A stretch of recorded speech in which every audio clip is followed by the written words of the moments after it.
Hi hello నమస్తే, నేను మీ anchor Dhanush. Welcome to I dream. ఈరోజు మనతో పాటు నా guest Divi. Bigg Boss season 4 తర్వాత ఇన్ని సంవత్సరాలు పట్టింది నాకు ఇంటర్వ్యూ ఇవ్వడానికి. నాకు తప్ప మిగతా వాళ్ళందరికీ ఇంటర్వ్యూస్ ఇచ్చింది. మళ్ళీ పైగా ఫ్రెండ్. అరే ఫ్రెండ్స్ రా మనం, కానీ ఇంటర్వ్యూస్ మాత్రం రావు. సో లాస్ట్కి వాళ్ళు వచ్చింది కాబట్టి అప్పటి నుంచి ఇప్పటి వరకు ఉన్న క్వశ్చన్స్ అన్నీ అడిగేద్దాం డిసైడ్ అయిపోయా. ఇంటర్వ్యూ లాస్ట్ వరకు చూడండి, మిస్ అవ్వకండి. ఇంటర్వ్యూ స్టార్ట్ చేద్దాం. Hi Divi, hi. How you?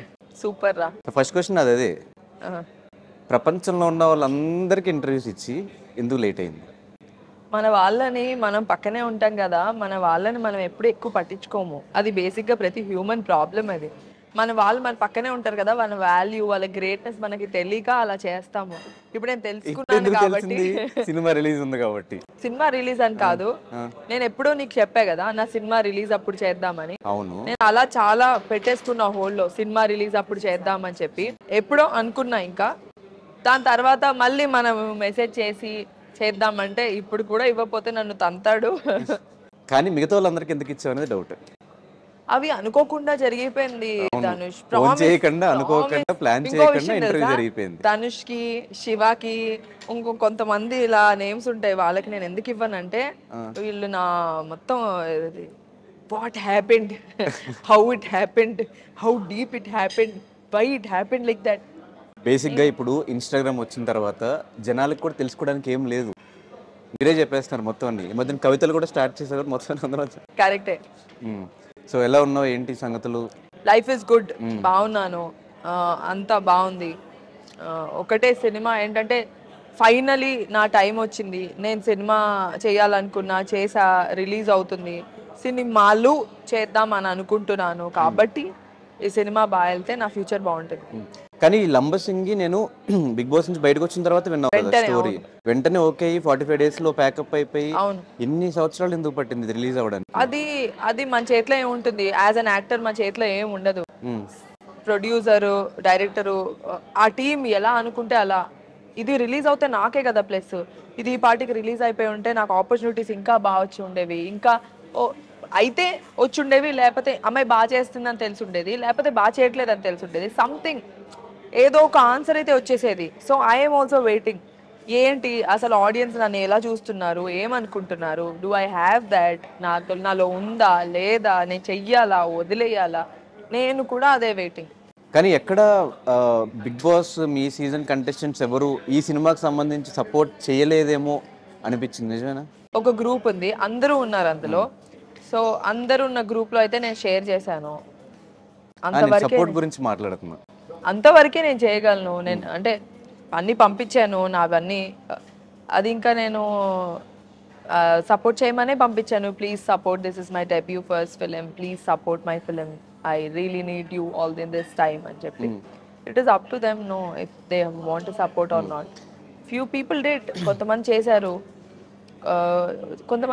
కొంతమంది పోస్ట్ చేశారు, షేర్ చేశారు. So yeah. మిగతా టైంలో వాళ్ళు ఎవరికి ఫోన్లు చేయకుండా, మిగతా టైంలో వాళ్ళ సినిమాలు రిలీజ్ అయినప్పుడు సపోర్ట్ చేయకుండా, మన సినిమా రిలీజ్ అయినప్పుడు మాత్రం సపోర్ట్ కోరుకోవడం. ఎవరి సినిమాకి సపోర్ట్ చేయలేదని నువ్వు అనుకుంటున్నావు?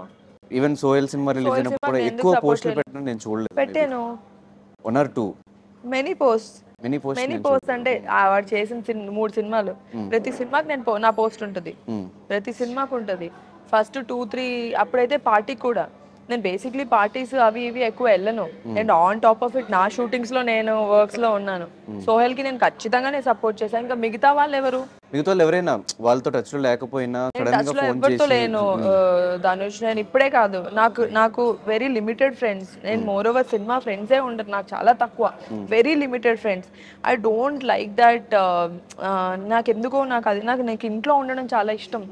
బయటకు వెళ్ళిపోయి పార్టీలకు వెళ్ళిపోయి, ఒక్కసారి నీ బర్త్డేకి వచ్చాను గుర్తుందా, నేను ఆ రోజు అక్కడ నుంచి రిటర్న్ అవుతున్నాను, నీ బర్త్డే అని చెప్పావు. ఆ రోజు నేను I took a step forward to come, నా అంతటా నేను ఇనిషియేటివ్ తీసుకొని. సో నాకు ఎక్కువ ఇష్టం ఉండదు ఎప్పుడైనా ఒక్కసారి వెళ్ళామా, చిల్ అయ్యామా, వచ్చేసామా అని. నేను ఇంట్లోనే హ్యాపీ. అండ్ ఒక్కసారి పార్టీ బాండింగ్స్ ఏంటి, బయటకు వచ్చాక బాండింగ్స్ ఉండకపోవడం. నీకు ఇంకో విషయం తెలుసా, నేను ఎప్పుడు చెప్తా, నేను ఐ హ్యావ్ అ క్లారిటీ. నేను హౌస్ లో కూడా దూరంగానే ఉన్నా, నేను ఇప్పుడు కూడా అలాగే ఉన్నా. సో అలాని నేను రుద్దేసుకొని పూసేసుకొని ఎప్పుడు లేను, బయట కూడా రుద్దేసుకొని పూసేసుకొని లేను. అండ్ మోర్ ఓవర్ ఆ లోపల ఉండి ఎవరైతే క్లోజ్ గా ఉన్నారో వాళ్ళు ఇప్పుడు అలా ఏం ఉండరు. అదంతే, అది అక్కడ టెంపరీ. హగ్స్ చేసేసుకొని నువ్వు ఉండిపోయావు, నువ్వు ఎలిమినేట్ అవ్వలేదు అంటే హగ్ చేసేసుకున్నంత మాత్రాన వాళ్ళకి నువ్వు అంటే నిజంగా ఉంటే హ్యాపీయో ఉండకపోతే హ్యాపీయో ఇవన్నీ కాదు. Finally at the end of the day నేను ఉండాలి, నేను ట్రోఫీ గెలుచుకోవాలి, నేను ఎండింగ్ వరకు రావాలి, నేను కదా గెలుచుకోవాలని. ఇప్పుడు నీకు నాకు మధ్య పోటీ ఉందనుకో, నువ్వు గెలిచావంటే నాకు ఆబ్వియస్గా నేను ఫీల్ అవుతాను కదా. What ever happens in the house is just for the viewers. మనం ఇలా చేస్తే ఇలా బాగుంటుంది, నన్ను ఇంత పాజిటివ్గా తీసుకుంటారు, నన్ను ఇంత నెగిటివ్గా తీసుకుంటారు. నేను చాలా స్ట్రైట్ ఫార్వర్డ్గా ఉంటా, నేను నాలా ఉంటా, నేను క్లారిటీగా ఉన్నా. నేను ఈ చేయను, నాకు దెబ్బలు తగిలితే నా సినిమాకి నేను సినిమా చేయాలి, నేను దెబ్బలు తగులుతాయి, నేను ఎంతవరకే చేయగలుగుతా, నేను ఎంతవరకు చేయగలుగుతానో అంతవరకే చేయగలుగుతా, నన్ను మించి నేను ఏం చేయలేను. So yeah. ఇంకా స్టిల్ మీ సీజన్ నుంచి టచ్లో ఉన్న వాళ్ళు ఎవరు? అందరు టచ్లో ఉన్నారు, బాగా క్లోజ్గా. సోయల్తో, ఆర్యానాతో, అవినాష్తో, అమ్మతో అందరితో టచ్లో ఉన్నా, హారికాతో. సో మెహబూబ్తో. తను నాకు ఫోన్ చేస్తాడు ఎప్పుడైనా, కాల్స్ ఏదైనా వర్క్ ఉందంటే నాకు కాల్స్ వస్తాయి, నాకు ఏదైనా పని ఉందంటే మేము అందరం మాట్లాడతాము. మీ సీజన్లో సూర్యకిరణ్ గారు రీసెంట్గా ఎక్స్పైర్ అవ్వడం జరిగింది. అసలు చూడగానే చాలా షాక్. అది సూర్యకిరణ్ గారు ఫోన్ చేసి నీకు ఆపర్చునిటీ ఉంది తమిళ్లో, నేను ఈ రోల్ అనుకుంటున్నాను అని ఫోన్ చేశారు. హ్యాపీగా అనిపించింది. యూనో తమిళ్ డెబ్యూ కోసం నేను వెయిట్ చేస్తున్నా. సార్ ఎప్పటికప్పుడు సినిమా గురించి, అంటే సూర్యకిరణ్ గారు బిగ్ బాస్ కన్నా ముందు కూడా నాకు తెలుసు. ఒకసారి నేను ఏదో ఆడిషన్కి వెళ్ళినప్పుడు ఆఫీస్లో చూశాను, ఓ కళ్యాణి గారి హస్బెండ్ అది ఆ టైప్లో. దాని తర్వాత సూర్యకిరణ్ గారితో 1 వీక్ ఉన్నా కూడా యూనో డిఫరెంట్ ప్లేస్లో, డిఫరెంట్ అట్మాస్ఫియర్లో మేము అందరం కలిసి ఉన్నాము, ఒక మంచి బాండ్ ఉంటుంది. దాని తర్వాత కూడా ఆయన చాలాసార్లు ఫోన్ చేశారు సినిమా గురించి మాట్లాడడం, కానీ ఎప్పుడు సినిమా గురించే. And it's all of a sudden very sad. And దానికి తోడు ఆయన ఒంటరిగా ఉంటారు, ఓన్లీ మదర్తో ఉంటారు. ఏమో ఒక్కొక్క లైఫ్ అలా ఎండ్ అయిపోతుంది సడన్గా. అంటే చాలా రోజుల నుంచి ఆయన ఒక హెల్త్ ఇష్యూతో ఇబ్బంది పడుతున్నారు అని చెప్పి ఎప్పుడు చెప్పలేదు మాకు, మీ ఎవరికి తెలియదు, ఎవ్వరికి చెప్పలేదు అసలు. ఆయన అంటే ఎప్పుడు ఫోన్ చేస్తే హ్యాపీ న్యూసే చెప్పారు, కానీ ఎప్పుడు సాడ్ న్యూస్ కానీ నాకు ప్రాబ్లమ్స్ ఉన్నాయి, కష్టాల్లో ఉన్నానని కానీ ఎప్పుడు ఇలాంటివి ఏం చెప్పలేదు. అండ్ అమ్మ ఎలా చేస్తున్నావు, ఎలా ఉంది, ఏమవుతుంది, ఏం చేస్తున్నావు దివి, నాకు project I will give you a project, ఇలా తప్పితే there was nothing. And Suryakiran garu అందరికీ ఎంత క్లోజో కాదో తెలియదు, కానీ నాకైతే ఎప్పటికప్పుడు దివి నువ్వు ఇంత ప్యాషన్తో ఉన్నావు, నేనైనా నీకు ఆపర్చునిటీ ఇస్తాను, at least I will do something for, ఇలా ఈ టైప్లో ఉండేవాళ్ళు. ఆయన చనిపోయినప్పుడు నేను చాలా ఫీల్ అయ్యాను. నాకు కాల్ కూడా వచ్చింది చెన్నై నుంచి, వాళ్ళ కో డైరెక్టర్ ఫోన్ చేశారు, సార్ ఇలా ఉంది అని. ఇప్పుడే మొన్నే నా ప్రమోషన్స్ అవుతున్నాయి. And yeah I felt very bad. Okay. And ఇండస్ట్రీలో ఒకటి ఉంది, బిగ్ బాస్ వాళ్ళు బిగ్ బాస్ వరకే, ఆ టైం పీరియడ్ వరకే వాళ్ళకి ఫేమ్ ఉంటుంది, తర్వాత వాళ్ళందరూ కనిపించకుండా వెళ్ళిపోతున్నారు. అది దివి నమ్మిద్దా? ధనుష్ కనిపించకుండా వెళ్ళిపోతున్నారా లేదా అనేది మన చేతిలో ఉంటుంది. బిగ్ బాస్ ఫేమ్ అనేది ఒకటి ఉంది కదా, ఆ ఫేమ్ బయటికి రాగానే మనకన్నా ఎక్కువ మన చుట్టుపక్కల ఉన్న వాళ్ళందరూ మనల్ని ఇలా చేస్తారన్నమాట. నువ్వేంటి షాప్కి వెళ్ళి కొంటున్నావు, నువ్వు షాప్కి వెళ్ళొద్దు, మేమున్నా మేము తీసుకొస్తాం, నువ్వేంటి ఇక్కడికి వెళ్తున్నావు, నువ్వేంటి ఆడియన్స్లోకి వెళ్ళిపోతున్నావు, నువ్వేంటి జనాల్లో కనిపించేస్తున్నావు, నువ్వేంటి ఫోటో ఇచ్చేస్తున్నావు, నువ్వేంటి ఇలా చేస్తున్నావు. నథింగ్. ఆ టైం వరకే అది. అప్పుడే ఫ్రెష్గా మనం టీవీలో కనిపించి బయటకు వస్తాం కదా, ఆ 50 days 100 days చాలా హైప్ ఉంటుంది. దాని తర్వాత కూడా ఇష్టపడే వాళ్ళు ఉంటారు, if you are very good, if you are really good. ఇప్పుడు నేను ఈవెంట్స్ చేస్తున్నా, ఈవెంట్స్ చేయడానికి ఎవరో ఒకరు ఇష్టపడి ఉంటే, ఎవరో ఒకరు అప్పుడు చూసి నచ్చి ఉంటే కదా. బట్ ఏదైతే హైప్ క్రియేట్ అవుతుందో దాని చుట్టూ ఒక పర్సన్ చుట్టూ, అది ఆ టెంపరీ వరకే, అప్పటి వరకే. 1 year అనుకుంటా, 1 year 2 స్టార్ట్ అయ్యే వరకు అంతే. నెక్స్ట్ అంటే నేను ఇది గమనించా, ఎందుకంటే నా ప్రీవియస్ సీజన్లో ఫాలోవర్స్ ఉంటారు, దాని తర్వాత మనకి ఫాలోవర్స్ పెరుగుతారు. నేను 40K ఉన్నప్పుడు స్టార్ట్ అయ్యా, బయటకు వచ్చేసరికి 395K, మెల్లగా 500, మెల్లగా 1 million. It was very slow process. కానీ అదంతా మెల్లగా అవుతున్న కొద్దీ ఒక పాయింట్ తర్వాత ఆగిపోతుందన్నమాట. దాని తర్వాత పాతోళ్ళు అలాగే యాక్టర్స్ కూడా అంతే. ఒక పీరియడ్ ఉంటుంది, ఆ పీరియడ్ వరకే దాని తర్వాత యూ షుడ్ ఆల్సో అంటే రియాలిటీలో బతకాలి Dhanush. It's reality. And Bigg Boss is just a show, అందరికీ తెలియడానికి. అందరికీ తెలిసిన తర్వాత నెక్స్ట్ ఏంటి, మన ఫ్యూచర్ ఏంటి, మన ప్లానింగ్ ఏంటి, మనం చేసుకోవాలి, మనం కష్టపడుతూ ఉండాలి. ఏది ఊరికే రాదు, కష్టపడితేనే వస్తుంది. ఇదే సోహెల్ చెప్పిన మాట, బిగ్ బాస్లో అంత సపోర్ట్ చేశారు, జై సోహెల్, సోహెల్ అన్న అంత అరిచారు. నేను ఒక సినిమా తీస్తే, సినిమా రిలీజ్ చేస్తే మీరు ఎందుకు చూడట్లేదు, ఎందుకు నెగిటివిటీ స్ప్రెడ్ చేస్తున్నారు? ఈ సోహెల్ ఎపిసోడ్ అంతా చూసినప్పుడు ఏమనిపించింది? నాకు ఫస్ట్ చాలా బాధ అనిపించింది. సోహెల్ యాజ్ అ ఫ్రెండ్గా నాకు జాలేసింది. కానీ ఇప్పుడు టీవీలో చూడడము ఒక మైనస్ ధనుష్. టీవీలో జనాలు చూసేశారనుకో, జనాలని కాదు మన సినిమా ప్రపంచం అలాంటిది. అంటే వాళ్ళు ఏమనుకుంటారో, వీడు టీవీలో కనిపించాడు, ఏ అమ్మాయి టీవీలో కనిపించింది, వీళ్ళు థియేటర్లో పెడితే మెయిన్ యాక్టర్గా పెడితే ఆడియన్స్ చూస్తారో లేదో, వీళ్ళు టీవీలో చూస్తాం కదా, వీళ్ళు చూస్తారు కదా regular faces TV people no అలా. సో టీవీ ఎంతైతే ప్లస్ టీవీ ఆడియన్స్కి, రెగ్యులర్ ఆడియన్స్కి మాకు ఎంతైతే ప్లస్ అయిందో, అందరు ఎలా అయితే బాగా సపోర్ట్ చేశారో ఆ టైంలో, అండ్ సపోర్ట్ చేసిన వాళ్ళు కూడా మేము అడిగిన వాళ్ళు కాదు, నన్ను సపోర్ట్ చేయి ప్లీజ్ అని అడిగిన వాళ్ళు కాదు, బిగ్ బాస్కి ఫ్యాన్స్ వాళ్ళు. దివికో, సోహెల్కో, ఇంకొకరికో ఫ్యాన్స్ కాదు, బిగ్ బాస్ అనే ఒక షోకి, పక్కింట్లో ఏం జరుగుతుందని ఒక షోకి అంటే ఇంట్రెస్ట్, ఆ షోకి ఫ్యాన్స్ వాళ్ళు.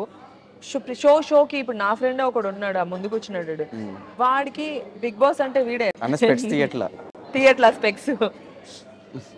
షోకి ఫ్యాన్స్ మారుతారు ధనుష్.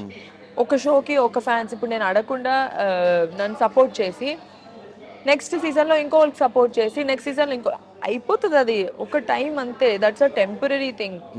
ఇయర్కి మారుతూ ఉంటారు, 3 monthsకి మారుతూ ఉంటారు వాళ్ళ ఫ్యాన్. సో ఆ టైం వరకే మనకి సపోర్ట్, అండ్ అడగకుండా ప్రేమగా ఇష్టంగా చాలా బాగా చేస్తారు. దాని తర్వాత ఉంటారు కొంతమందే ఉంటారు, అప్పుడు ఇంత భారీగా ఉంటే తర్వాత ఇంత తగ్గిపోతారు. కొంతమంది ఉంటారు సపోర్ట్ చేసే వాళ్ళు. సినిమాకి వచ్చేసరికి పర్సెప్షన్ మారిపోతుంది, థాట్ ప్రాసెస్ మారిపోతుంది. వీళ్ళని ఎందుకు చూడాలి, వీళ్ళని ఎందుకు ప్రోత్సహించాలంటే, అరే మాకు ఏ సపోర్ట్ లేదు, మీరే సపోర్ట్ చేస్తే బాగుంటుంది. ఇప్పుడు సోహెల్ ఫీల్ అవ్విందంటే సేమ్ అంతే. బిగ్ బాస్కి సినిమాకి కంపారిజన్ లేదు ధనుష్. ఇది ఒక ప్లాట్ఫామ్ జనాలు చూడటానికి. జనాలు చూసేశారు. ఇప్పటి నుంచి ఏం చేయాలనేది మన కష్టం. మన సినిమా, మన పిక్, మనం స్క్రిప్ట్ ఎలా చూస్ చేసుకున్నాం, ఎలా పర్ఫామ్ చేసాం, బాగుందా లేదా. ఒక సినిమా నుంచి ఇంకో సినిమా హై అవుతే పైకి వెళ్తాం, పడిపోతే కింద వెళ్ళిపోతాం, అంతే, కనిపించకుండా పోతాం. సోహెల్ బాధపడిందని పక్కన పెట్టేస్తే, ఇదే తమిళ్ బిగ్ బాస్లోనే హిందీ బిగ్ పేరు గుర్తు రావట్లేదు, ఒక పర్సన్ బిగ్ బాస్ విన్నర్ అయ్యి బయటకు వచ్చి సినిమా చేసి సూపర్ డూపర్ హిట్ కొట్టాడు. ఎవరు? తమిళో హిందీయో? తమిళ్లోనో హిందీలో ఎవరో గుర్తులేదు. సినిమా చూస్తే సూపర్ యాక్టర్ గా సక్సెస్ అయ్యాడు అబ్బాయి బయటకు వచ్చిన తర్వాత. అబ్బాయా? తమిళ్లో. సో అదే మంచి స్క్రిప్ట్ చేస్తే మీరు కూడా సక్సెస్ అయ్యే ఛాన్సెస్ ఉంటాయి కదా. అవును, ఖచ్చితంగా అదే చెప్తున్నా. మంచి స్క్రిప్ట్ చేస్తే ఖచ్చితంగా సక్సెస్ అయ్యే ఛాన్సెస్ ఉన్నాయి. బిగ్ బాస్ కి సినిమాకి కంపారిజన్ లేదు. మంచి స్క్రిప్టా, మంచి సినిమానా, మంచి పర్ఫార్మరా, ఇదే ఇంపార్టెంట్. అండ్ చాలా మంది ఇప్పుడు ఇంకా బిగ్ బాస్ చేసిన వాళ్ళు క్యారెక్టర్ ఆర్టిస్ట్ లాగా మిగతా వేరే వాటిలో కనిపిస్తున్నారు. ఎందుకంటే అందరు ఇప్పుడు ఆపర్చునిటీస్ ఇస్తున్నారు. అండ్ ఆల్సో మనకి వెబ్ సిరీస్, ఓటీటీస్, సినిమాలు అన్నీ పెరిగినాయి, స్కోప్ ఎక్కువ ఉంది, ఆపర్చునిటీస్కి స్కోప్ ఉంది. బట్ కొంతమంది ఎవరైతే ఇప్పుడు నేను హీరోనే అవ్వాలి, నేను హీరోయినే అవ్వాలి అని అనుకునే వాళ్ళకి ఆబ్వియస్లీ కాంపిటీషన్ ఉంటుంది. ఆబ్వియస్లీ వాళ్ళకన్నా పెద్ద యాక్టర్స్ ఉంటారు, లైక్ ఏ గ్రేడ్ యాక్టర్స్, అంటే లైక్ టాప్ యాక్టర్స్ ఉంటారు, వాళ్ళనే కదా పిక్ చేసుకుంటారు. సో మన దాంట్లో ఏదో ఒక extraordinary, you have to be extraordinary in something for them to pick you. ఒక సినిమా చేసేసి దానికోసం వెయిట్ చేయకుండా మధ్యలో క్యారెక్టర్ ఆర్టిస్ట్గా చేసి మళ్ళీ ఇప్పుడు ఈ సినిమా హీరోయిన్గా లాంచ్ అయ్యి ఒక క్యారెక్టర్ ఆర్టిస్ట్గా చేస్తే మళ్ళీ హీరోయిన్ ఛాన్స్ వస్తాయో రావు అని ఒక డౌట్ రాలేదా? వచ్చింది. ఇప్పుడు ఫస్ట్ అయితే క్యారెక్టర్ చేస్తూనే హీరోయిన్ వచ్చింది. అలాంటప్పుడు క్యారెక్టర్ చేస్తే ఎందుకు రాదు వస్తుంది ఇలా ఏం లేదు ధనుష్. ఈక్వేషన్ మారిపోయింది. ముందు ఈక్వేషన్ వేరు. ముందు క్యారెక్టర్స్ గా చేసుంటే హీరోయిన్ రావడం కష్టం. ఇప్పుడు క్యారెక్టర్స్ చేసినా లీడ్ గా రావడానికి కష్టం కాదు, మన పర్ఫార్మెన్స్ ఇంపార్టెంట్. రాహుల్ రామకృష్ణ, మన హర్ష, ఇంకా చాలా మంది ఇప్పుడు ఏంటంటే వాళ్ళందరూ క్యారెక్టర్స్ చేసి దే బికేమ్ లీడ్స్. అమ్మాయిలో కూడా ఉన్నారు, రీతు మన బేబీ హీరోయిన్. కానీ చెప్పిన వాళ్ళందరూ బిగ్ బాస్కి వెళ్ళలేదు. అవును, వాళ్ళ క్యారెక్టర్స్ ఎవరికి తెలియదు. అవును. సో ఇప్పుడు నా క్వశ్చన్ ఏంటంటే, బిగ్ బాస్కి ఇప్పుడున్న మైండ్ సెట్కి అనవసరంగా వెళ్ళానేమో బిగ్ బాస్కి అనిపించిందా? ఒకవేళ ఇలా అని తెలుసుంటే బిగ్ బాస్కి వెళ్ళేదానివా? లేదు. ఫస్ట్ థింగ్ ఏంటంటే బిగ్ బాస్కి వెళ్ళే రోజు మాత్రం నాకు చాలా భయం వేసింది ధనుష్. 9 o'clock మార్నింగ్ మా అమ్మకి ఫోన్ చేసా, మమ్మీ నేను వెళ్ళను ప్లీజ్, వచ్చేస్తాను మమ్మీ, ఏదో ఒకటి చేసేసి నేను వచ్చేస్తాను, నాకు బాగాలేదని చెప్తాను, నాకు కడుపు నొప్పి అని చెప్తాను, నేను వచ్చేస్తాను. వెళ్ళు, అంత దూరం వెళ్ళావు కదా అంటే 28 days మేము లాక్ చేసి దాని తర్వాత వెళ్ళాము. కానీ ధనుష్ నా విషయంలో నేను ఎంత కష్టపడి ఉన్నా ఇంతవరకు కూడా వచ్చి ఉండేదాన్ని కాదు. ఓకే. నా విషయంలో నాకు బిగ్ బాస్ చాలా హెల్ప్ చేసింది. నేను కొత్త అమ్మాయిని కదా, కొత్త అమ్మాయిల క్యారెక్టర్ తెలిసినా ఇప్పుడు ఎవరో తెలిసిన వాళ్ళు వెళ్తే వాళ్ళ క్యారెక్టర్ పైన చాలా ఎక్స్పెక్టేషన్స్ ఉంటాయి. కొత్త వాళ్ళు అనుకో అస్సలు ఏం తెలియదు అనుకో, వాళ్ళ క్యారెక్టర్ పైన వాళ్ళు గుడ్డా బ్యాడా తెలీదు, వాళ్ళ పైన ఏ ఎక్స్పెక్టేషన్ ఉండదు. On top of it by God's grace నాకు బ్యూటీ విత్ బ్రెయిన్ అని, లేకపోతే అమ్మాయి స్ట్రైట్ ఫార్వర్డ్ అని, ఇలాంటి పాజిటివిటీ వచ్చింది. ఆంటీలు, చిన్నపిల్లలు, మంచి లేడీస్, హౌస్ వైఫ్స్, వీళ్ళందరూ అంటే ఇష్టపడడం జరిగింది. అంటే అలా చాలా చాలా తక్కువ మందికి అవుతుంది ఇంట్లో వాళ్ళు, అబ్బా అమ్మాయి బాగుందిరా పర్సనాలిటీ, షీఈస్ వెరీ గుడ్ అని. అలాగే నాకు చాలా ఈవెంట్స్ కూడా వచ్చాయి. నేను ఓపెనింగ్స్, ఇనాగ్రేషన్స్ అన్నీ అలాగే వచ్చాయి. ఫ్యామిలీస్లో వాళ్ళ వైఫ్స్ మనం దివితో వెళ్దామండి అని అలా అనడం వల్ల. And this is a good thing for me. నా విజిబిలిటీ పాజిటివ్గా వెళ్ళింది. For me that the best thing that I did. కానీ టీవీలో కనిపించడం వల్ల చాలా మైనస్ అయితే ఉంటుంది. థియేటర్కి ఎందుకు తీసుకోవాలి, టీవీలో కనిపించింది కదా, టీవీలో కనిపించింది అంటే ఓకే సో ఇప్పుడు మా సినిమాలో హీరోయిన్ అంటే అని ఆలోచిస్తారు. అది కొంతమంది మాత్రమే. చాలా అంటే ఇప్పుడు కళ్యాణ్ కృష్ణ గారు ఉన్నారు, I'm so thankful to him. Lambasingi సినిమాలో నన్ను పెట్టుకొని ఓకే ఈ అమ్మాయిని హీరోయిన్ లా చూడొచ్చు, ఎందుకు చూడకూడదు, ఎందుకు చేయకూడదు అని. నవీన్ గాంధీ గారు అంటే ఒక సినిమాలో హీరోయిన్ గా ఛాన్స్ ఇవ్వాలంటే ఒక్కరు కాదు ధనుష్, ఒక 20 మంది ఒప్పుకోవాలి. అందరూ ఒప్పుకోవాలంటే అందరూ ఒప్పుకునేలా మనం ఉండాలి. అండ్ మన లైఫ్ మనం అన్నీ అవుతున్నా కూడా మనం how grounded, how normal we are, that is when we will grow in life. This is అంటే ఎవరికైనా సరే మనం ఒకవేళ టాప్ పొజిషన్కి వచ్చేసరికి మనకు కొంచెం పెరిగిపోతూ ఉంటుందా మన తోపు, మనం అది రానివ్వకుండా ఉంటే బాగుంటుంది కెరియర్. కానీ బిగ్ బాస్ హౌస్లో మేము చూసిన దివి పద్ధతిగా, కామ్గా, ఒక తెలుగు అమ్మాయి, మన ఇంట్లో అమ్మాయి లాగా అట్లా చూసాం. కట్ చేసి బయటకు వచ్చిన తర్వాత కొన్ని రోజులు అదే మెయింటైన్ అయినా కూడా తర్వాత ఒక బోల్డ్ వీడియోస్ కానీ అట్లాంటి ఫొటోస్ కానీ, ఈ చేంజ్ ఓవర్కి రీజన్ ఏంటి? Not bold Dhanush, it's not bold, it's my profession. నేను ఒకవేళ నా ప్రొఫెషన్లో నేను చుడిదారు వేసుకోవాలి, శారీ వేసుకోవాలి, స్కర్ట్ వేసుకోవాలి. And I'm not against anything. నేను ఇలాగే ఉంటా, నేను అలాగే ఉంటా, నేను ఇది చేయను, నేను ఆ రోల్ చేయను, అలా చేయను. అలా చేయబట్టే కదా ఆ తెలుగు అమ్మాయిలకు ఆపర్చునిటీస్ రాలేదు.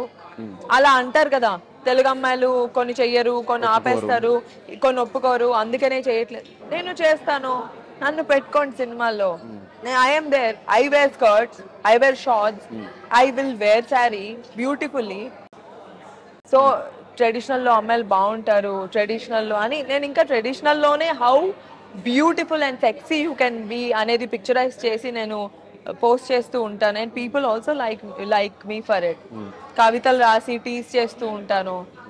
That's how a person has to be. ఇంకెప్పుడు చేస్తారు? ఇంకో 10 సంవత్సరాలు చేస్తారేంటి?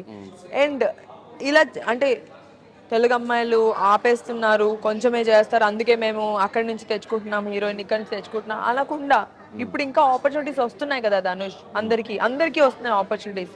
అందుకే I also want to like I am wearing this, I have no problem doing this role.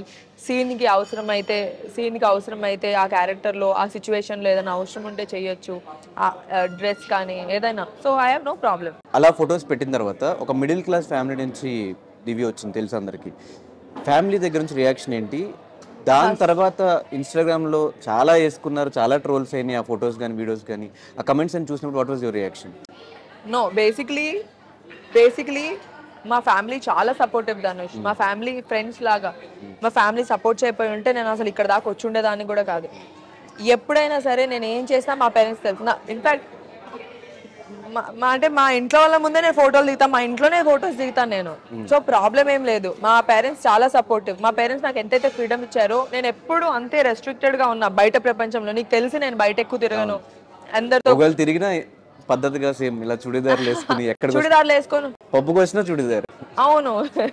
So Instagram వరకే అంటే ఫోటోలు ఎక్కడెక్కడైతే దిగొచ్చో అక్కడక్కడ because I want to show I am this. నేను ఇలా స్టైలిష్ గా ఉండగలుగుతాను, నేను ట్రెడిషనల్ గా ఉండగలుగుతాను.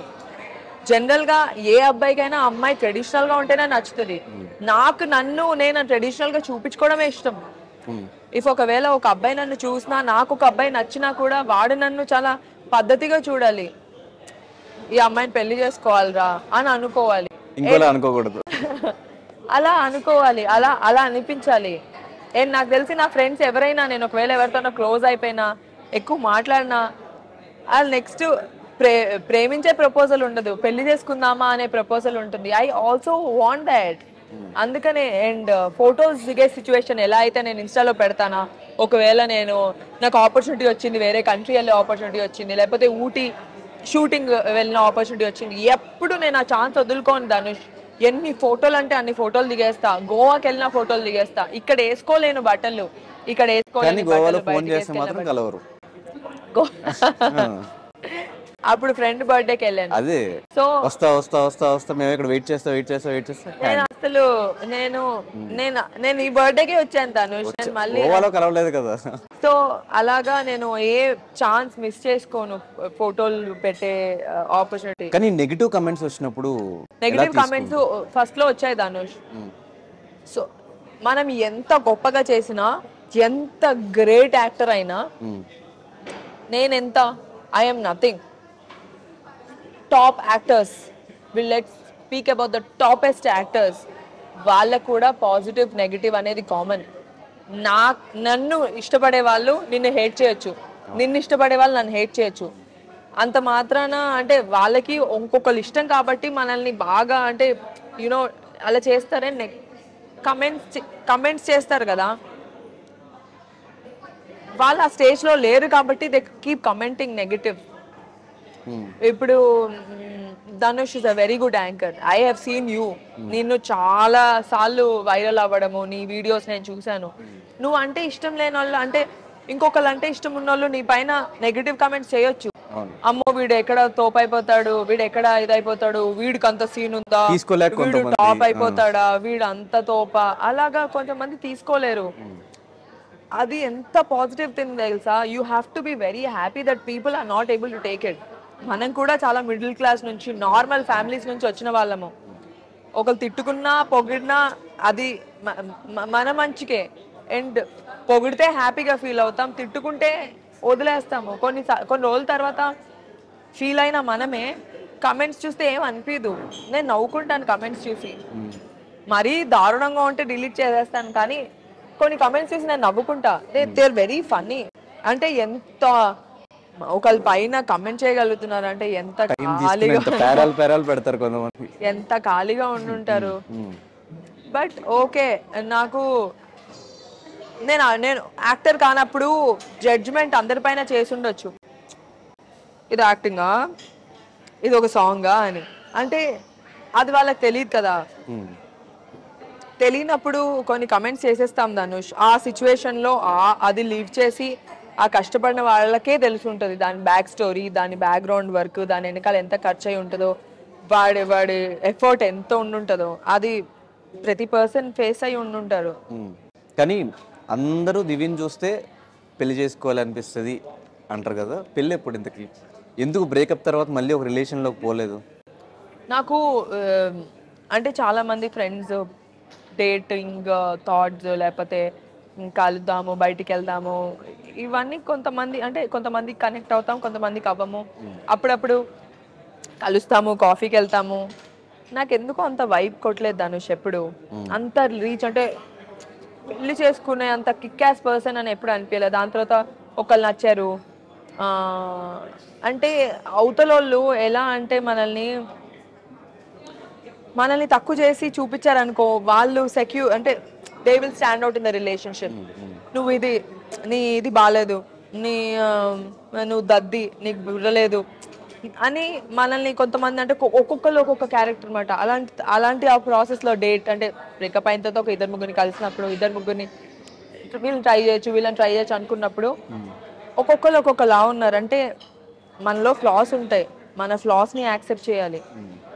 కొంతమంది మనల్ని తక్కువ చేస్తారు, ఎందుకు మనం ఇన్సెక్యూర్ అయిపోతాము. అప్పుడు మనకి వాళ్ళు తప్ప అమ్మో వీడికి చాలా బుర్ర ఉంది, వీడికి చాలా బ్రెయిన్ ఉంది, వీడితో ఉంటే నా లైఫ్ చాలా బాగుంటుంది ఇలా అనుకునేలాగా మన మైండ్లో మనకు తెలియకుండా మనమే ఎక్కడో మనల్ని మనం తక్కువ చేసుకుంటూ ఉంటాము. అలా కొంతమంది. ఇంకొంతమంది కంఫర్ట్ లేకుండా పొసెసివ్ చేసేసి కాంప్లికేట్ చేసేసి వాళ్ళతో మాట్లాడదు వీళ్ళతో మాట్లాడదు ఎక్కడికి వెళ్ళా అంటే ఒక్కొక్క క్యారెక్టర్ మనం చూస్తున్న వాటిలో ఫ్రీడమ్ ఇచ్చి అర్థం చేసుకొని ఒక కంఫర్ట్ లెవెల్ ఇచ్చి నువ్వు గొప్ప, నువ్వు ఎంత డిసిప్లిన్, నువ్వు ఎంత కష్టపడుతున్నావు, లేకపోతే నేను నీతో పాటు హెల్ప్ చేస్తాను, మన ఇద్దరం కలిసి చేద్దాము, నువ్వు ఇంత డబ్బులు పెట్టు నేను ఇంత డబ్బులు పెడతాను, కలిసి ఫైనాన్షియల్గా కానీ కలిసి బతుకుదాం అనుకునే వాళ్ళు నేను చూడలేదు. దాన్ని అందరు చాలా సెల్ఫిష్గా ఉన్నారు. నీకేంటి నాకేంటి, నీకైదా అయితే నాకిదే, నువ్వు ఈరోజు బయటకు వెళ్తావా అయితే నేను అక్కడికి వెళ్తా, నువ్వు అక్కడికి వెళ్తా అయితే నేను ఇక్కడికి వెళ్తా, దానికి నువ్వు డబ్బులు కట్టే. అలా అలా ఉన్నారు. You can't help it. కొంతమంది మాత్రమే అర్థం చేసుకొని అన్ని షేర్ చేసుకునే వాళ్ళు చాలా తక్కువ మంది, కొంతమంది. నాకెవరు దొరకలేదు ధనుష్. క్వాలిటీస్ ఇప్పుడు చెప్పావు కాబట్టి దొరుకుతారు ఎవరు. కానీ ఒక ప్రేమించిన అబ్బాయి మన కళ్ళ ముందు ఇదైపోతే చనిపోతే ఆ టైంలో ఎలా తీసుకున్నావు? అంటే నేను ప్రేమించిన అబ్బాయి వాళ్ళ తమ్ముడు చనిపోయింది. ఓకే, నీకు తెలుసు కదా మచిలీపట్నంలో ఆ రోజు నువ్వే ఉండి. సో బేసిక్లీ అదొక తలుచుకుంటేనే ఏడుపు వచ్చేసింది నాకు.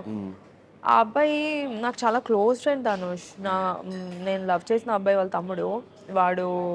నేను డొక్కు అని పిలిచేదాన్ని వాడిని, వాడు నన్ను బజ్జీ అని పిలిచి, అంటే మా వాడు నన్ను బుజ్జి అని పిలిస్తే ఇటు బజ్జీ అని పిలిచేవాడు. మా ఇద్దరికి ఒక డిఫరెంట్ ఫ్రెండ్షిప్ ఉండేది. రోజు నా బాయ్ ఫ్రెండ్ కన్నా బామ్మర్ది అంటే నేను వాడిని బామ్మర్ది అంటా అబ్బాయిలా బిహేవ్ చేస్తా. నేను వాడితో ఎక్కువ ఫోన్ మాట్లాడేదాన్ని, అరే ఏంట్రా, అరే ఏం చేస్తున్నావురా అని. మేమిద్దరం ఫ్రెండ్స్ అయిపోయాం ఆ ప్రాసెస్లో. అంటే మా ఫ్యామిలీస్ పెళ్లి చేసుకుందామని ఫిక్స్ అయిపోయారు, వీడు నేను క్లోజ్ అయ్యాము. వాడు పాపం చాలా అమాయకుడు, కొంగలాగా ఉంటాడు కానీ చాలా అమాయకుడు. అలాంటి ఒక పర్సన్ డెత్ని నా కళ్ళ ముందు చూశాను, దాన్ని నేను మర్చిపోలేను. నేను ఆ డెత్ చూసిన తర్వాతే నేను సినిమాకి రావాలి, అమ్మో ఇలా ఏమీ చేయకుండా చచ్చిపోకూడదు, నా లైఫ్ ఇలా ఎండ్ అయిపోకూడదు, నేను ఏదైనా చెయ్యాలి, నేను ఏం చేయకుండా మాత్రం నేను చనిపోకూడదు అని నేను నా కళ్ళ ముందు వాడికి 3-4 అమ్మాయిలు పైనకి పెట్టరు. పెడితే నేను అనుకున్నా వీడిని ఏడిపిద్దాము, వీళ్ళు నిద్ర లేస్తాడు కదా, అరే నువ్వు అమ్మాయిని మాట్లాడని అన్నావు, 2-3 అమ్మాయిలు నీకు ఇలాగా పెట్టారా అని చెప్పి వాడిని ఎంటర్టైన్ చేద్దాం అనుకున్నా. యునో పోతారని ఎవరు అనుకుంటారు ధనుష్. వాడు నా కళ్ళ ముందు చనిపోతే అసలు ఫస్ట్ ఆఫ్ ఆల్ నేను వాళ్ళనే చెయ్యి అసలు ఎప్పుడు వదల్లా. ఈ 10 days ఆ ప్రాసెస్లో ఏ రోజు చెయ్యి వదలలేదు. నాకు అతనంటే చాలా రెస్పెక్ట్, ఫస్ట్ లవ్ కన్నా ఎక్కువ రెస్పెక్ట్. వాళ్ళ ఫ్యామిలీ అంటే రెస్పెక్ట్. వాళ్ళ ఫ్యామిలీ కూడా చాలా అంటే పద్ధతి గల ఫ్యామిలీ. వాళ్ళు అంటే అమ్మాయి అంటే జడేసుకోవాలి, చుడిదార్లే వేసుకోవాలి, ఇలాగే ఉండాలి, బొట్టు పెట్టుకోవాలి, కాల్దండం పెట్టుకోవాలి. నేను ఇవన్నీ ఫాలో అయ్యా ధనుష్ అతని పైన ప్రేమతో. వాళ్ళ తమ్ముడు పైన కూడా ప్రేమ నాకు అతని వల్లే కదా. అసలు ఆ తమ్ముడు ఎవరు, నా కళ్ళ ముందు చనిపోతే నేనెందుకు చూసుకోవాలి. ఆ ఫ్రెండ్ అయిపోయాడు. అతని డెత్ అంతా అంటే నా కళ్ళ ముందు ఎలా జరిగింది అంటున్నా అంటే వాళ్ళ పేరెంట్స్ పైకి వచ్చే వాళ్ళు కాదు, పైన ఐటీయూలో పెట్టారు. వాళ్ళందరూ కింద సెల్లార్లో ఉండేవాళ్ళు. ఈ అమ్మాయి ఉంది, అమ్మాయి చూసుకుంటుంది అని నా పైన అంటే భారం వేసేసారు. నేను పైకి వెళ్ళేదాన్ని, చూసేదాన్ని, వచ్చేదాన్ని. బాగున్నాడు ఆంటీ, బాగున్నాడు అంకుల్, రే బాగున్నాడు రా, నువ్వేం ఫీల్ అవ్వద్దు అని. వీళ్ళెవరికి ధైర్యం వచ్చేది కాదు పైకి వెళ్ళి చూడడానికి. నేనే వెళ్ళి పైకి వెళ్ళి చూసి మధ్యదారులు మెట్లుండేవి, మెట్ల పైన కూర్చొని ఏడ్చేసేదాన్ని. ఇంకెవరికి చెప్పుకుంటా, ఎవరికి చెప్పుకోలేం కదా. ఆ మధ్యలో ఏడ్చేసేదాన్ని. నాకు చాలా బాధ వేసేది. నేను అనుకున్నా వీడు లేస్తాడు అని బీపీ ఫ్లక్చువేట్ అవుతుంది, ఇలా అయిపోతుంది అలా అయిపోతుంది అంటే నాకేం అర్థమయ్యేది కాదు. వీళ్ళందరూ ఏంట్రా బాబు నా పైన ఇంత డిపెండ్ అయి ఉన్నారు, నాకే ధైర్యం లేదు, వీళ్ళందరూ నన్ను చూసి చాలా స్ట్రాంగ్ అనుకుంటున్నారు, నేను అసలు స్ట్రాంగే కాదు, వీళ్ళకి తెలీదు అని అనుకునేదాన్ని. బట్ సడన్గా ఆల్ ఆఫ్ ఏ సడన్ నా కళ్ళ ముందు డెత్ అయిపోతే నేను అప్పుడు కూడా నమ్మలేదు. ఓకే వాళ్ళ చెల్లి వస్తుంది యుఎస్ నుంచి, వెయిట్ చేద్దామని, ఇలా డెడ్ బాడీ ఉండేది ఇంట్లోకి, నాట్ అలౌడ్, పెళ్ళవకుండా కోడలు. అరే నాకు పునుగులు కావాలి, అరే నాకు చికెన్ బిర్యానీ కావాలి అని ఆ 5 days నేను ఎప్పుడు ఎలా ఉంటానో అలాగే ఉండేదాన్ని. 5th day ఎప్పుడైతే తను బాడీ తీసుకెళ్ళిపోయారో వర్స్ట్ అవుట్ అయిపోయాది అనుష్. నా వల్ల కాలేదు అసలు, పెళ్ళి ఇలా చేశారు అంటే నా కళ్ళ ముందు వీడు వెళ్ళిపోతున్నాడు, ఇంట్లో నా ముందే ఉన్నాడు కదా, పోతే పోయాడు నా ముందే ఉన్నాడు, తెలుస్తుంది వాడు ఉన్నాడు. ఇంకా ఆ తర్వాత ఏమైందంటే, అంటే అదే మా లైఫ్లో ట్విస్ట్. నా లైఫ్లో నేను యాక్టర్ అవ్వడానికి వాడి డెత్ ఒక మోటివేషన్. అలా అయిపోవడం వల్ల నేను ఇలా చావకూడదు, నేను ఏదైనా చెయ్యాలి, నాకు యాక్టింగ్ అంటే ఇష్టం కదా, నేను యాక్టింగ్లో స్టాండ్అవుట్ అవ్వాలి, నేను యాక్టర్ అవ్వాలి, అందరికీ నేను తెలియాలి, ఏదో చేయాలి, నేను బుక్ అయినా రాయాలి, లేకపోతే యాక్టర్ అవ్వాలి, లీడ్ అవ్వాలి, నా కోరిక నేను తీర్చుకోవాలి, ఆ తర్వాతే నేను బయటికి రావాలి అని వాడి వల్లే నేను మోటివేట్ అయ్యి ఇంకా తను వదిలేసుకొని మా రిలేషన్షిప్ ఇంకా వర్కౌట్ అవ్వలేదు. But I still like him, we both like each other. మేమిద్దరం మాట్లాడుకోము, కానీ తను ఎక్కడున్నా హ్యాపీగా ఉండాలనే కోరుకుంటాను. తనకి 2 పిల్లలు, తను హ్యాపీగా పెళ్ళైపోయింది, 2 పిల్లలు, హ్యాపీగా ఉన్నాడు, మంచి వైఫ్, హ్యాపీగా ఉంటే ఇంకేం కావాలి. నేను ఇష్టపడిన వాళ్ళు ఎక్కడున్నా హ్యాపీగా ఉండాలనేదే నా కోరిక. అండ్ వాళ్ళ పేరెంట్స్ అందరికీ నేనంటే ఇష్టం. అవ్వలేదు అంతే, మన రాసి పెట్టలేదు. కానీ ఇండస్ట్రీలో అందరూ అనుకునేది మనకు ఒక సపోర్ట్ ఉంటే బాగుండు, మనకు ఒక సపోర్ట్ ఉంటే బాగుండు. అట్లా చిరంజీవి గారు ఒకనొక టైంలో బాగా సపోర్ట్ ఇచ్చారు, స్టిల్ ఇప్పటికీ. అవును. ఆ సపోర్ట్ ఎలా అనిపించింది? So Chiranjeevi garu is a biggest support. Bigg Boss లో నాకు ఎంతైతే ఫేమ్ వచ్చిందో, ఎంతైతే జనాలు అనుకున్నారో, దానికి ఈక్వల్ గా సార్ ఒక్కరోజు రాగానే అలా వెళ్ళిందన్నమాట. సో సార్ దాని తర్వాత ఆపర్చునిటీ ఇచ్చారు, సార్ మూవీలో కీ రోల్ ఇచ్చారు. ఆ కీ రోల్ వల్ల నా పర్ఫార్మెన్స్ ఏంటో తెలిసింది అందరికి. ఓ దివికి ఆపర్చునిటీ ఇవ్వచ్చు, షీఈ్ అ పర్ఫార్మర్ అని అనిపించిందే అప్పుడు. And Chiranjeevi garu is a amazing human being. నేను చాలా ఇంటర్వ్యూస్ లో చెప్పాను ఇప్పటికి, ఎందుకు ఇస్తారు అవార్డులు, అంత అద్భుతమైన యాక్టర్ కాకపోతే, అంత అద్భుతమైన హ్యూమన్ బీయింగ్, అంత అద్భుతమైన పర్సన్ కాకపోతే ఊరికే awards Rao. He's amazing Dhanush, he's a very good support. Nag sir also very good support. But only thing ఏంటంటే, అంటే స్టార్టింగ్ నుంచి వీళ్ళుండి, స్టార్టింగ్ నుంచి అంతే సపోర్ట్ ఉండి, అలా ఉండి ఇంకా బాగుండేది. నాకు ఎప్పుడు సపోర్ట్ లేదు, సడన్ గా జరిగింది, బిగ్ బాస్ తర్వాత అయ్యింది, లేట్ అయింది, but still okay. So Chiranjeevi గారి తర్వాత నేను విన్నది హరీష్ శంకర్ గారు కూడా మంచి సపోర్ట్ ఇస్తూ ఉంటారు దీపికి అని చెప్పేసి, మంచి ఫ్రెండ్ అని కూడా విన్నా, నిజమేనా? హరీష్ శంకర్ గారు ఎప్పటి నుంచి తెలుసు అంటే, నేను రాబర్ట్ రిచర్డ్సన్ అని ఆస్కార్ విన్నింగ్ కెమెరామెన్ వచ్చారు ఇండియాకి. అప్పటికి నేను మహర్షి చేశాను. నాకు ఎవరో పరిచయం చేశారనమాట, వీళ్ళకి ఇంగ్లీష్ నుంచి తెలుగుకి, తెలుగు నుంచి ఇంగ్లీష్కి కన్వర్ట్ చేయాలి, వీళ్ళకేమో తెలుగు రాదు కాబట్టి. సో ఆ ప్రాసెస్లో ఈయన ఒక ఆస్కార్ విన్నింగ్ కెమెరామెన్ ఇండియాకి వచ్చారని తెలిసిన తర్వాత మన తెలుగు ఇండస్ట్రీ డైరెక్టర్స్, కెమెరామెన్స్ అందరూ కలవడానికి వచ్చారు. హ్యాపీలీ, లక్కీలీ నేను మెయిన్ ఆస్కార్ విన్నింగ్ 3 ఆస్కర్స్ వచ్చాయి ఆయనకి, రాబర్ట్ రిచర్డ్సన్ అని, aviator, Hugo, JFK, once upon a time in Hollywood, ఇప్పుడు ఈక్వలైజర్, అన్ని అంటే ఈక్వలైజర్ 3, ఈ మూవీస్కి ఆయన కెమెరామెన్. ఆయన కలవడానికి వచ్చారు వీళ్ళందరికీ ఓకేనా నాట్ ఓకేనా చెప్పాల్సినది నా చేతిలో ఉందన్నమాట. ఓకే వీళ్ళని కలవచ్చు, ఓకే వీళ్ళని కలవకూడదని. సో ఆ టైంలో దే రిక్వెస్టెడ్ మీ, హరీష్ శంకర్ గారు కానీ, బోస్ గారు కానీ, చోటాకే గారు కానీ, మన సెంధిల్ గారు కానీ, చాలా మంది వచ్చారు ధనుష్. అప్పుడు 10-15 మెంబర్స్. నేను నథింగ్, నేను యాక్టర్, చిన్నపాటి యాక్టర్ని. వీళ్ళందరూ వచ్చి కలవాలంటే అసలు ఎలా ఉంటుంది, ఆ డిసిషన్ నా చేతిలో ఉంది. అప్పుడు హరిశంకర్ గారు సెట్కి పిలిచారు, ఎలాగైనా హెడ్ సెట్కి తీసుకురండి అని. అండ్ సెట్కి వెళ్తే ఈయన తీసుకొని నన్ను ఎంత రెస్పెక్ట్గా చూసుకున్నారంటే హరిశంకర్ గారు, ఒక ఒక అమ్మాయికి ఎంత రెస్పెక్ట్ ఇవ్వాలో అంత రెస్పెక్ట్ ఇస్తూ తీసుకొచ్చినందుకు చాలా హ్యాపీ ఫీల్ అవుతూ సెట్కి తీసుకెళ్ళినందుకు చాలా బాగా చూసుకున్నారు హరిశంకర్ గారు, బోస్ గారు కెమెరామెన్. అండ్ ఆ తర్వాత నుంచి నేను బిగ్ బాస్ వెళ్ళినప్పుడు సార్ నాకు ఒక బైట్ కావాలని, హరీష్ గారు నాకు ఒక బైట్ కావాలి అని, దాని తర్వాత ఏటీఎంలో ఆపర్చునిటీ ఇచ్చి, దాని తర్వాత ఇప్పుడు మళ్ళీ మాకు ఇంకొక ఈ సినిమాకి టాక్స్ అవుతున్నాయి. So is always there in my life. Even before my career started, Harish Garu has always been there, and he's like a mentor. He's like a very good friend, and especially Harish Garu, he's a bold man. ఆయన ఎవరితో భయపడరు ఇండస్ట్రీలో. ఇప్పుడు ఈ అమ్మాయితో క్లోజ్గా మాట్లాడితే నన్ను ఎవరైనా ఏమైనా అనుకుంటారా, ఇప్పుడు వాళ్ళతో క్లోజ్గా మాట్లాడితే నన్ను ఎవరైనా అనుకుంటారా, నేను ఇంత స్ట్రైట్ ఫార్వర్డ్గా ఉంటే ఎవరైనా, ఇలా ఏం లేదు. ఎవరు ఏమనుకున్నా ఎవరు ఏమనుకోపోయినా ఈజ్ లైక్ అ మెంటర్. ఎప్పటి నుంచో ఉన్నారు మన లైఫ్లో. So he's there, he's always been very helpful. మరి ఉస్తాద్ భగత్ సింగ్ లో ఎందుకు ఆపర్చునిటీ ఉండాల్సింది? నేనైతే అడిగాను. అంటే యాక్చువల్లీ నాకు రోల్ ఇవ్వకపోయినా పర్లేదు, పవన్ కళ్యాణ్ గారిని చూసుంటే బాగుండేది. బట్ ఇంకా అవుతుంది కదా షూట్, ఇంకా కంప్లీట్ అవ్వలేదు. బట్ ఇప్పుడు ఇప్పుడు సినిమాకి లుక్ టెస్ట్ అయింది నాకు, రవితేజ గారి సినిమాకి. Super lead role.